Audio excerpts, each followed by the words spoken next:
Dan pada 9 September, sekutu mulai mendarat di Jakarta dan mulai mengambil alih situasi dari tentara Jepang. Di momen inilah Tan Malaka berpikir, apakah ini saat yang tepat untuk menggunakan strategi politik ciptaannya sendiri, yaitu massa akti, dengan memanfaatkan keraguan dari pihak sekutu yang berpikir jika kemerdekaan Indonesia tidak didukung oleh rakyat. Tan Malaka kemudian mengumpulkan para pemuda untuk melakukan gerakan massa, dan ia berhasil mengumpulkan banyak sekali warga untuk bergerak bersamanya. Hingga pada 19 September 1945, masyarakat dari semua golongan berkumpul di lapangan Ikada, Jakarta. Peristiwa ini sendiri dikenal sebagai rapat raksasa lapangan Ikada. Peristiwa ini sangat penting karena menunjukkan kepada sekutu jika kemerdekaan Indonesia didukung penuh oleh seluruh rakyat Indonesia. Tahu berapa jumlah masyarakat yang berkumpul? Lebih dari 200.000. Mereka semua akhirnya bisa bertemu dengan orang dari pemerintahan Indonesia. Para rakyat akhirnya mengusulkan untuk memasukkan sosok Tan Malaka ke dalam pemerintahan karena dampak yang ia berikan sangat-sangat besar.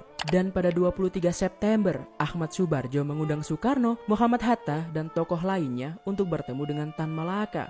Dan di momen pertemuan itu, Tan Malaka mengatakan kepada para tokoh ini tentang pentingnya memberi penerangan kepada rakyat tentang perjuangan Republik Indonesia, tentang pentingnya memberi kabar seluas-luasnya bahwa Indonesia telah merdeka sepenuhnya. Pak Hatta kemudian melamar Tan Malaka untuk dijadikan Menteri Penerangan. Namun Tan Malaka menjawab, "Di waktu sekarang saudara berdua, Soekarno-Hatta, sudah tepat itu. Biarlah saya menyokong dari belakang dengan menggerakkan rakyat di belakang saudara." Di akhir 1945, Belanda kembali datang. Kali ini nggak sendirian, mereka membawa sekutu. Curang ya, kalah kok bawa temen.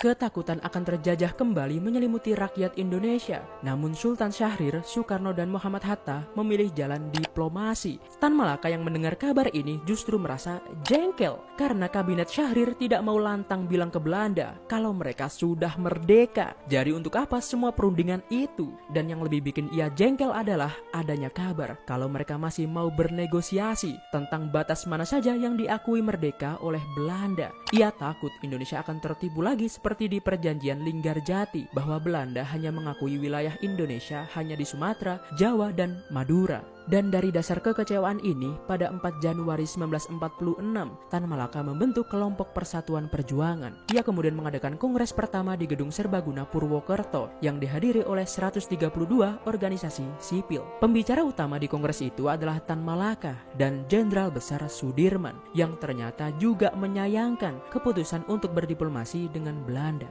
Di kongres itu, Jenderal Sudirman berkata, "Lebih baik kita dibom atom daripada merdeka kurang dari 100%. Dan dari duo ini lahirlah sebuah gerakan yang terjadi pada 3 Juli 1945